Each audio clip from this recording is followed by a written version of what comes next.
Yung tiwala, mahirap makuha yan. Pero kapag nasira, kahit pilit ka man na bumawi, hindi na maibabalik ang tiwalang nasira na.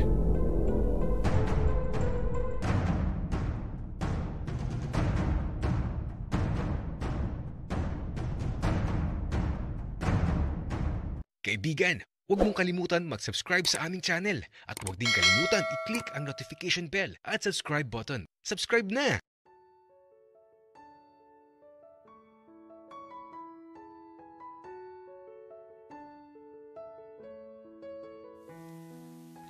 Hindi ko alam kung totoo ang sinasabi ng babaeng to. Pero kung totoo man yun, uuwi na ako at kakalimutan ko na si Kuya William.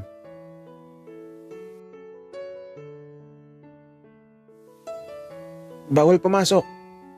Hindi ka namin kilala. Wika ni Dave. Teka, sino ba kayo? Mga batang uhugin.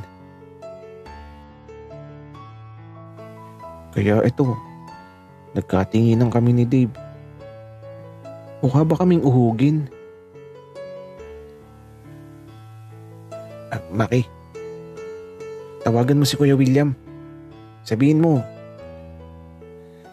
andito yung asawa niya. Huwag na Dave.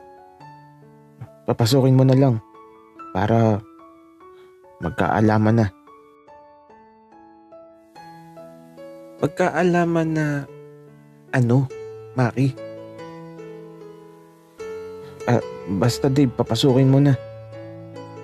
Wika ako naman. Nakakainis kasi. May asawa na pala. Tapos, ano ako? Kabit.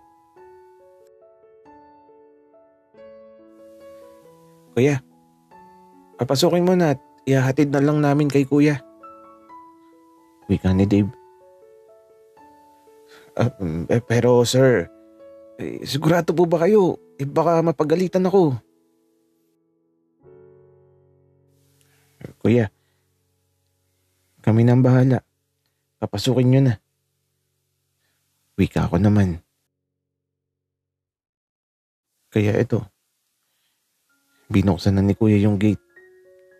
At yung babae, sumakay na sa sasakyan niya. Tapos, pumasok na dito sa loob at ayun, nagpark na siya dun. Malapit sa malaking bahay. Maki, gagi ka. Mapapagalitan talaga tayo ni Kuya William. Dave, okay lang yun. Kaysa naman pinagtataguan niya ang asawa niya. Sa bagay, tama ka Maki. Pero di ko talaga alam na may asawa si Kuya William. Ngayon ko lang nalaman. Tapos, mukhang pokpok pa.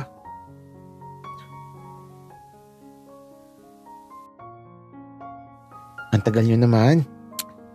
Nasaan na ba yung asawa ko? Samahan nyo ako, mga paslit. Ale, di kami paslit, malaki na kami. Binata na kami. Wika ni Dave. Tapos eto, lumapit sa amin ni Dave yung babae na sobrang lapit. Tapos, halos mapadikit na yung mukha namin sa papaya niyang dala na hinog na hinog. Sige, kung binata na kayo, hawakan niyo ang papaya sa harapan niyo. Natigilan kami pareho ni Dave. Siyempre, natakot kami. At kung totoo man na asawa siya ni Kuya William, masamang humawak dun sa mga papaya. Ay nako, mga bata nga naman. O siya, ayaw niyo namang hawakan. Tara na, ihatid niyo na ako sa asawa ko.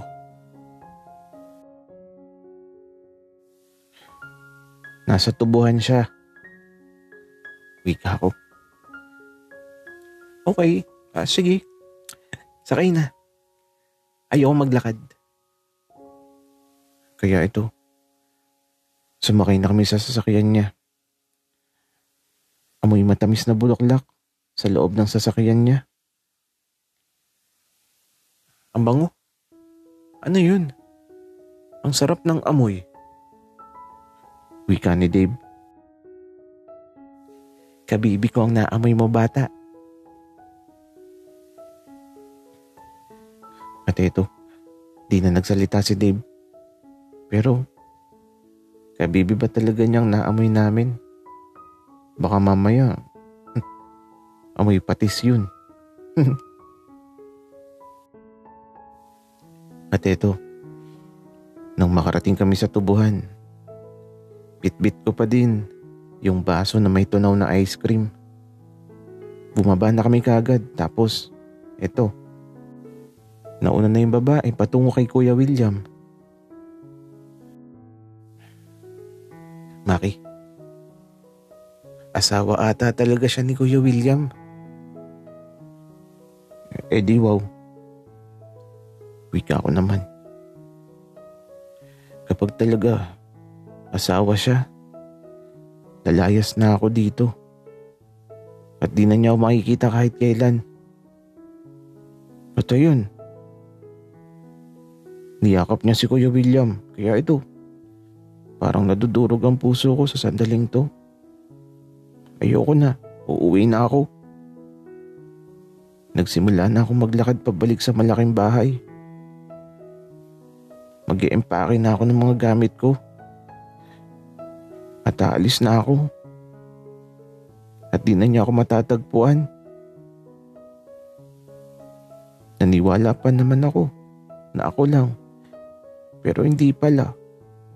Akala ko kasi totoong ako lang eh. Pero bakit may iba? Maki. Hoy, saan ka pupunta? Hoy, Maki, teka nga. Saan ka ba pupunta? Tara doon, makikichismis tayo. Ayoko. Ikaw na lang, Dave. Maki, ano ba nangyayari sa'yo? Saan ka ba pupunta? Tara, sasamahan kita.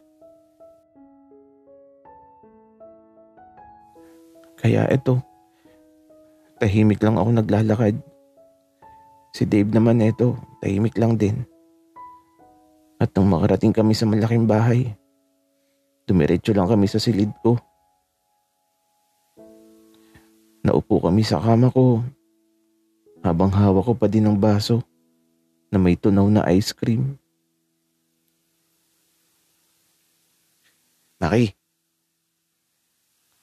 okay ka lang ba? Ha? Oo naman. Sobrang okay lang ako, Dave. Maki, kilala kita. Bata pa lang tayo eh. Magkasama na tayo. Bakit ka pa nagtatanong, Dave? Kung kilala mo na ako. Sungit mo naman, Maki. Gusto mo? Sunugin natin yung babae.